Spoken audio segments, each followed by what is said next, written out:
Bonjour et bienvenue à ce Market Live. Market Live, donc nous serons ensemble pendant 30 minutes. Nous verrons aujourd'hui plutôt une partie indice, hein, un peu de résultats d'entreprise, certaines informations. Nous pourrons en parler au long de ce Market Live, mais surtout des indices qui rebondissent beaucoup. Donc ce matin en Europe, des hausses importantes, près de 3% sur le CAC, également sur le DAX avec 2,5%. Aux États-Unis, des futurs également qui progressent doucement, le Nasdaq sous pression tout de même, en tout cas certaines valeurs qui baissaient fortement, des valeurs que nous suivons avec attention, et puis le Russell 2000, donc les petites capitalisations, malgré une baisse donc importante dans le sentiment sur ces petites entreprises, le chômage également extrêmement important, le Russell 2000 donc qui englobe hein, les petites moyennes capitalisations en hausse de 1% hier et qui pourrait de nouveau progresser à plus de 1% sur les indices futurs, donc plutôt positif hein, bien sûr, avec toujours des communications plutôt positives, des informations qui restent toujours négatives bien sûr. La Russie aujourd'hui qui précisait qu'ils avaient un vaccin, la fille de Poutine qui aura été vaccinée. Ce vaccin ne sera pas disponible tout de suite, mais il y aurait donc le vaccin donc en Chine, pardon, en Russie. Les États-Unis ont répondu que les standards de vérification étaient bien sûr moins bons en Russie, ce qui explique cette avance hein, sur la Russie.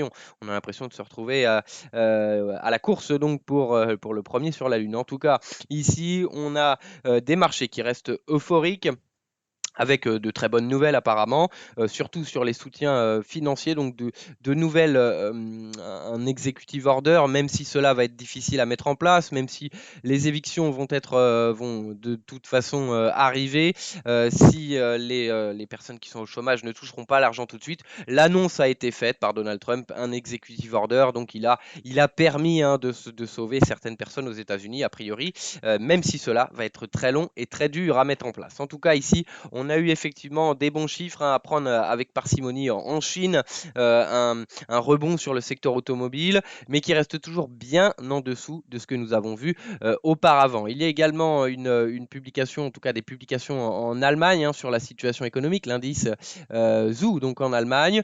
D'un côté, on a le sentiment économique en Allemagne qui est bien au-dessus de ce que nous attendions, et puis de l'autre côté, on a la situation actuelle qui est en dessous de ce que nous attendions, en dessous également du précédent. On reste toujours négatif, mais les marchés donc voient ça probablement d'un bon œil et donc nous avons une nouvelle hausse sur les marchés financiers extrêmement importante d'ailleurs. Donc voilà un peu le sentiment et c'est pourquoi nous allons nous focaliser plutôt sur les indices. Le S&P qui pourrait enfin atteindre son plus haut historique, les 3400 points. Hein, on peut l'atteindre assez rapidement. On va suivre cela avec attention. En tout cas, voilà un peu l'explication pourquoi nous allons nous diriger plutôt vers les indices. Et donc on va regarder tout cela avec les indices, je le disais, en Europe, le CAC 40, le DAX 30, et puis pour terminer, en tout cas pour la deuxième partie, le Dow Jones, S&P 500, Nasdaq 100, et puis le Russell 2000. On commence tout de suite, donc comme je le disais, sur les indices européens. On va regarder ici le CAC, hein, le CAC qui a donc atteint l'objectif, 5047, pour le moment bloqué sous ce niveau, mais bon, près de 3% tout de même de hausse hein,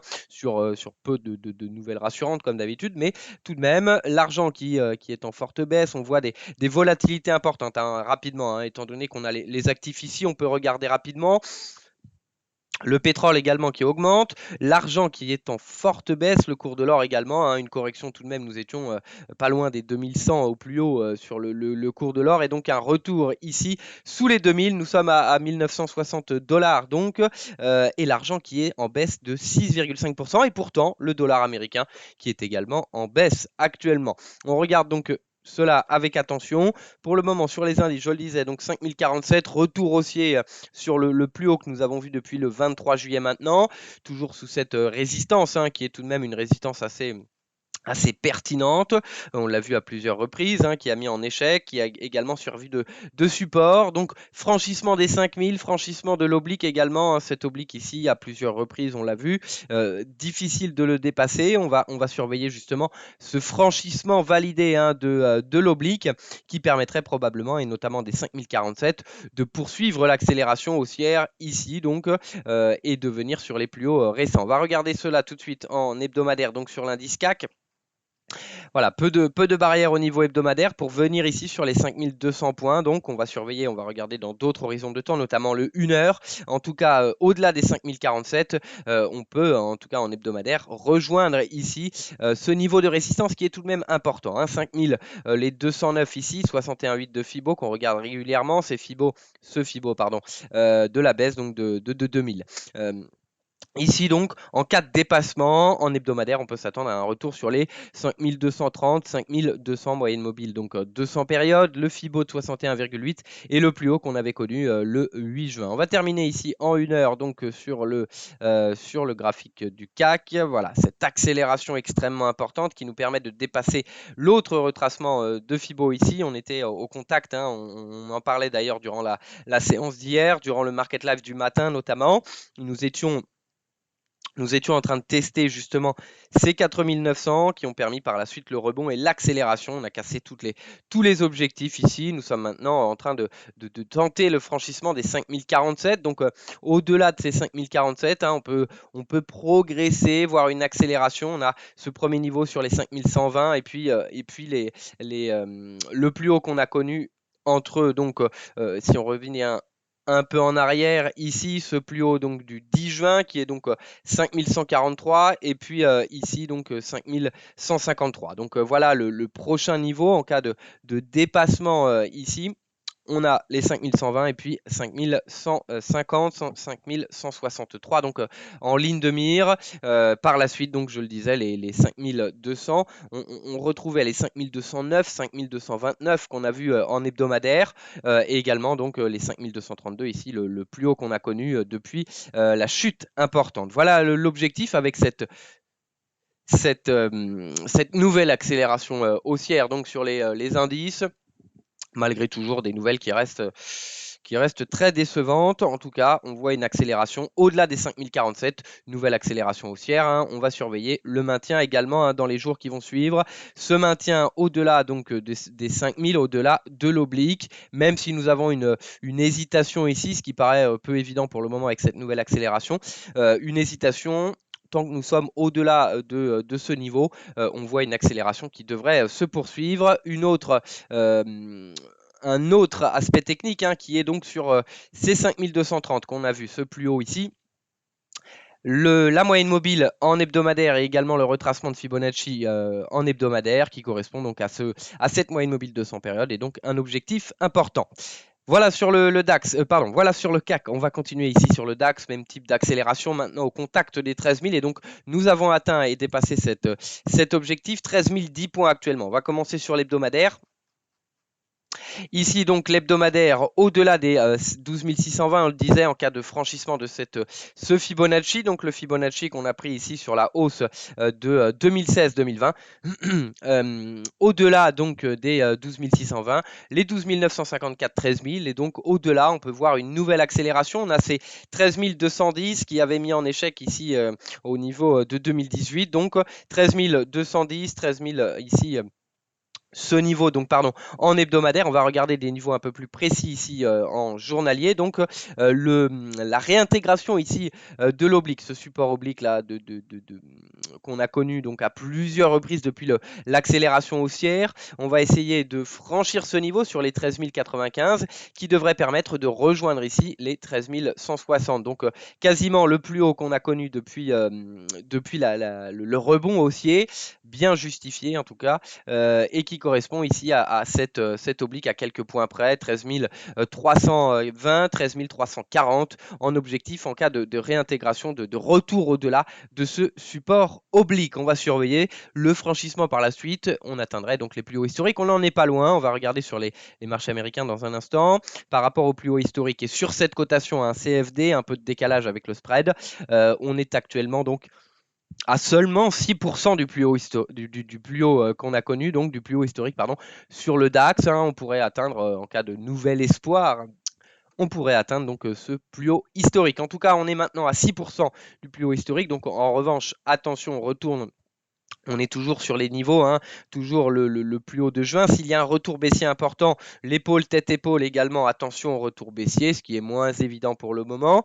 Mais attention donc tout de même à cette configuration graphique. Nous restons au niveau fondamental, hein, sur des marchés qui ne devraient pas être à cette valorisation, mais au niveau du sentiment des marchés, au niveau de la Fed également, la poursuite au-delà des 13 000 pourrait nous conduire ici sur les 13 340 points. On continue donc avec les indices américains. 4 indices américains aujourd'hui. Le Dow Jones, S&P 500, Nasdaq 100 et puis le Russell 2000 hein, qu'on fait un peu moins. Mais on va le surveiller. C'est donc les moyennes capitalisations malgré une confiance plutôt décevante hein, ici au niveau des petites et moyennes capitalisations. On a un retour haussier. Hein.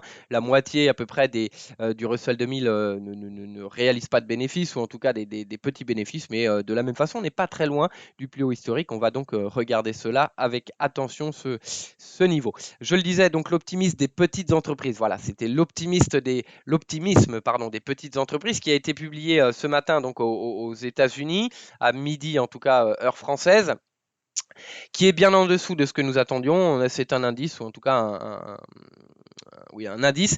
Nous l'attendions au-delà des 100. On est retombé donc à 98, donc en dessous du précédent et en dessous de ce qu'on attendait également.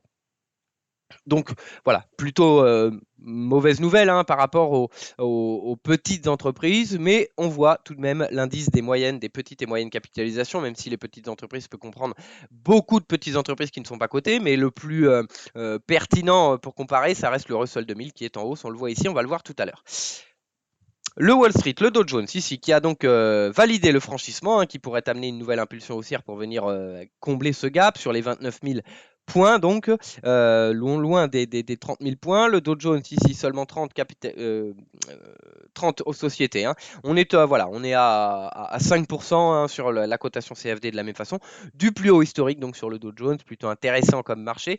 Et cette accélération qu'on a eue hein, depuis plusieurs séances se continue, voilà, environ 8,27%. On était dans le flou sur l'aide à l'économie américaine dont elle a réellement besoin, surtout les personnes qui sont au chômage et qui ont besoin de plus d'argent. Mais voilà, l'annonce suffit, même si la mise en place va être difficile. Peu importe, ce n'est pas ce qui intéresse les marchés.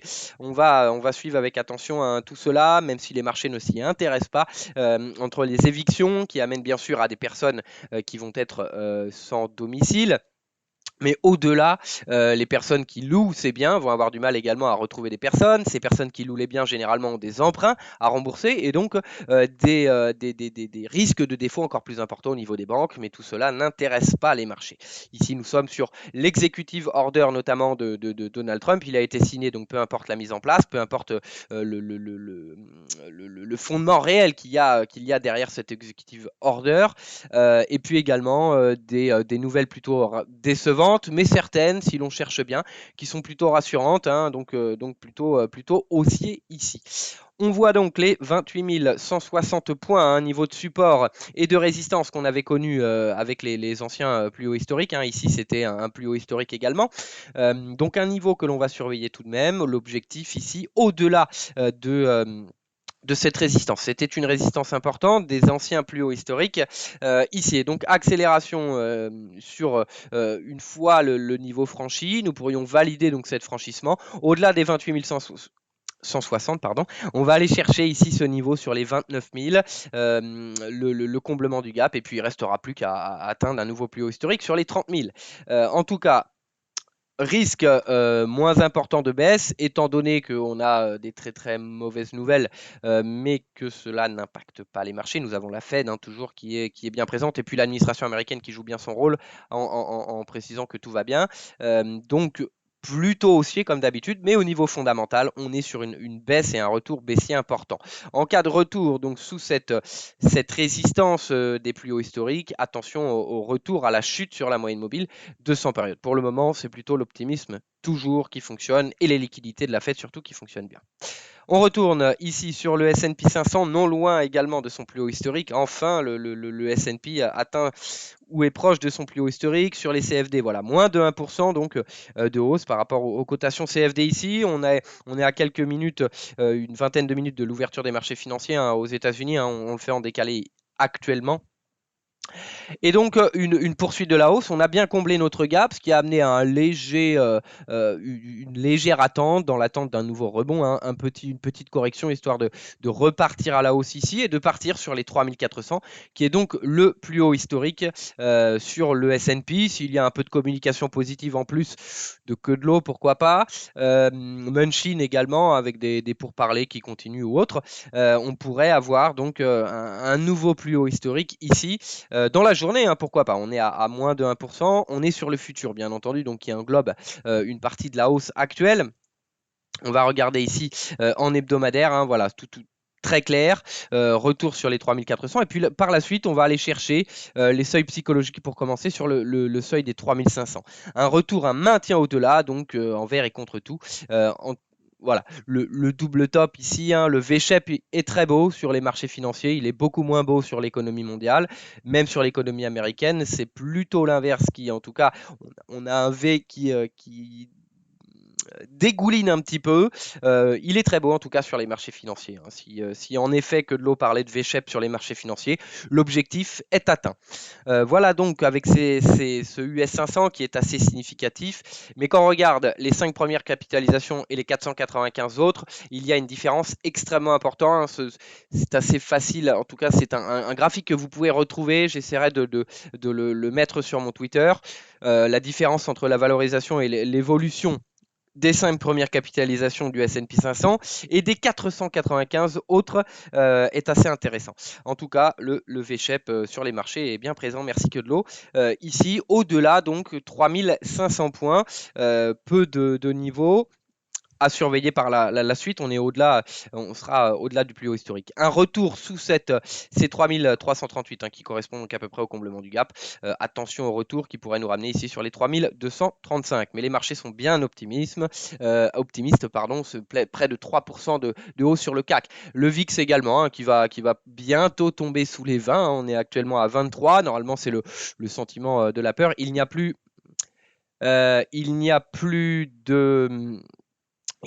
donc de crainte, hein, sous les 20, une volatilité sous les 20, c'est plutôt un marché qui est en bonne forme, peu de risques. On se souvient, hein, le marché était resté à près de 10, près de 10, donc il y a encore de la marge pour le VIX pour descendre. Ici donc, en tout cas, on va surveiller avec attention l'ouverture des marchés américains. S'il y a un petit faible sur les valeurs technologiques, on le voit ici sur les futurs. Il est possible qu'on ait un peu d'administration américaine, de que de l'eau généralement, mais Munchin, étant donné qu'il négocie soi-disant les soutiens économiques, c'est peut-être lui qui va venir nous parler. En tout cas, voilà un peu sur le S&P 500. Enfin, on va atteindre ce plus haut historique, il était temps. On va surveiller maintenant le Nasdaq 100 qui est bien au-delà de son plus haut historique, hein, depuis longtemps. Hein. Le V-Shap a été fait depuis bien longtemps. On a plutôt une hausse au-delà ici. En tout cas, on est sur des niveaux qu'on va surveiller, les 11 000 ici, 11 071. On est dessous en revanche, donc un risque sur les valeurs technologiques. Sous les 11 071, on en parlait en cas de franchissement ici, 10 751, et puis retour sur l'oblique. Cette oblique, 10 450, mais pas d'inquiétude, on est bien au-delà des plus hauts historiques. On a un peu de mou pour repartir ensuite. Une correction peut amener à une forte accélération haussière, malgré tous les risques, hein, tous les risques au niveau de la Chine et des États-Unis. Au niveau de la Chine et des États-Unis, donc qui est un peu, on s'en souvient ici, hein, les valeurs technologiques qui avaient un peu baissé à cause de ces tensions tout de même. Sur Tencent, c'est tout de même une société extrêmement corrélée à toutes les valeurs technologiques. Même Huawei, hein, on en parle moins maintenant parce qu'il y a d'autres sanctions. Il y a WeChat, il y a comment dire, TikTok bientôt américain. Et donc on en parle moins, mais tout de même le commerce que fait Huawei, notamment dans les puces, est extrêmement important pour Qualcomm ou d'autres sociétés américaines. Certains évaluent à 8 milliards de dollars cette manque à gagner pour les sociétés américaines notamment. Mais voilà, malgré tout cela, hein, il n'y a pas d'inquiétude à avoir. Et même si admettons que ces sociétés, en effet, puissent profiter d'un confinement, puissent profiter de la pandémie, et s'il y avait un vaccin en Russie, comme on l'a dit, alors pourquoi ces sociétés continueraient de progresser, puisqu'on reviendrait tous à la normale, et également C'est un peu le même principe que la création, selon la Maison Blanche, de 1,8 million, donc pas de retour au travail, mais de création, nouvelle création d'emplois. Merci Donald Trump de soutenir l'emploi. Pourquoi, s'il y a 1,8 million de création d'emplois, pourquoi la Fed continue de soutenir les marchés? Pourquoi il y a besoin de soutien aux chômeurs jusqu'à la fin de l'année? Pourquoi il y a un soutien également sur les évictions ou d'autres jusqu'à la fin de l'année, hein? C'est jusqu'au 15 décembre. C'est étonnant, mais c'est le même principe. Seulement les bonnes nouvelles, seulement celles qui vont vers le haut. En tout cas, ici, on revient sur notre Nasdaq 100, sous les 11 071 au niveau technique, bien entendu, au-delà de tout ce que je viens de dire. Il y a un risque baissier, 10 751. Et puis, revenir sur cette oblique, en cas de franchissement de l'oblique validé ici, on pourrait voir une accélération au niveau technique, toujours, hein, attention, 9752. On va terminer donc avec ces moyennes capitalisations, ces petites capitalisations.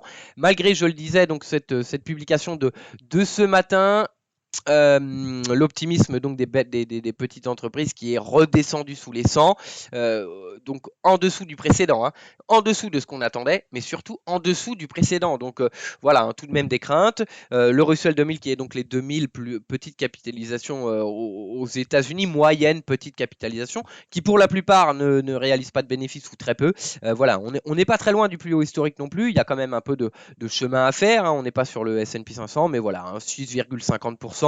On est dans le Nasdaq, un peu dans le DAX. En tout cas, on a bien dépassé ce niveau, ces dernières résistances qui nous restaient. Donc, on va surveiller. Les 1600, tout de même, avaient mis en échec, hein, pendant un certain temps ici. Donc le Russell 2000, le plus haut historique avait été atteint un peu avant, en septembre 2018 ici, 1750. Donc pardon, ce n'est pas 650 qu'on attend, voilà, mais c'est les 7,93, donc 8% de hausse encore. Cela laisse un peu de chemin. En tout cas, ces 1600 les 1600 est une résistance importante.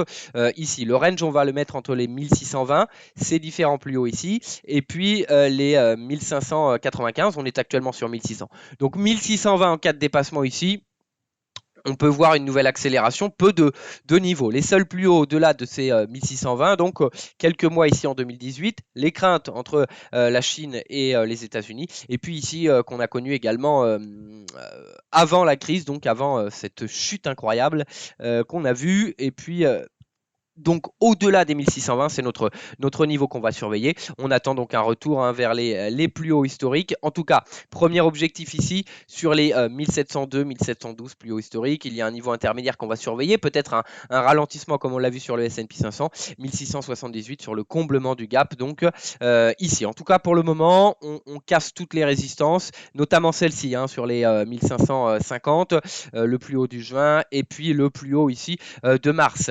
En tout cas, toujours de l'optimisme, malgré le pessimisme des petites entreprises. On voit cette accélération qui est beaucoup plus importante que sur le S&P 500 ou sur le Nasdaq 100, avec des corrections, des consolidations, on va appeler ça, sur les grosses techniques, sur les grosses technologiques, mais cela permettra très probablement aux day traders, hein, aux personnes qui donc investissent les marchés financiers actuellement et achètent beaucoup de sociétés, hein. Tiens, on va regarder Kodak un peu, qui n'était pas très bien hier avec cette annulation.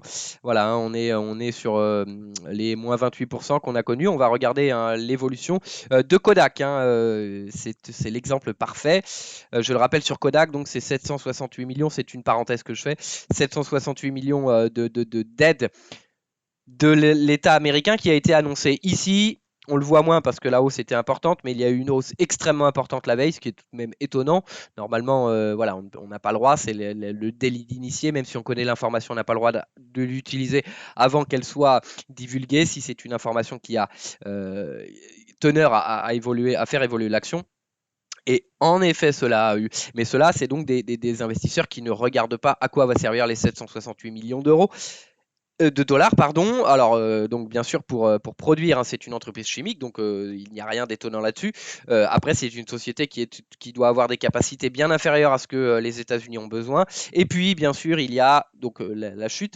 Et puis là, la SEC qui a bloqué, donc c'est 768 millions d'euros parce que justement, il y a eu des mouvements un peu étranges juste avant. Donc, c'est l'exemple parfait. C'était simplement une parenthèse. Il y en a d'autres, hein. Nicolas, par exemple, Nicolas Tesla, hein, Nicolas, le concurrent apparemment de Tesla, qui a eu une commande de 2500 camions alors qu'il ne peut pas livrer avant quelques années probablement. Donc de la même façon, c'est une des nouvelles étonnantes. On va surveiller donc le Nasdaq 100 qui est un peu sous pression, mais cela permettra probablement de racheter un peu moins cher. Hein. Ici, s'il y a une baisse, il n'y aura que de l'eau, il y aura Mudchin, et puis de toute façon, il y a la Fed. Voilà donc sur la partie indice, voilà sur cette market live, on termine très rapidement avec deux publications. Hein. Le PIB, notamment au Royaume-Uni, mercredi 12, donc ce sera demain à 8h.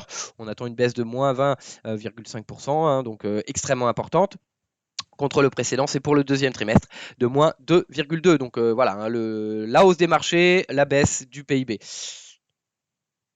Deuxième publication, ce sera également demain, l'IPC Core qu'on surveille avec attention, l'inflation qui a disparu apparemment, même si je pense que tout le monde se rend compte que les loyers augmentent de façon importante, que les coûts augmentent de façon importante, mais selon comment dire, le calcul qui est fait par les banques centrales ou autres, l'inflation a disparu apparemment.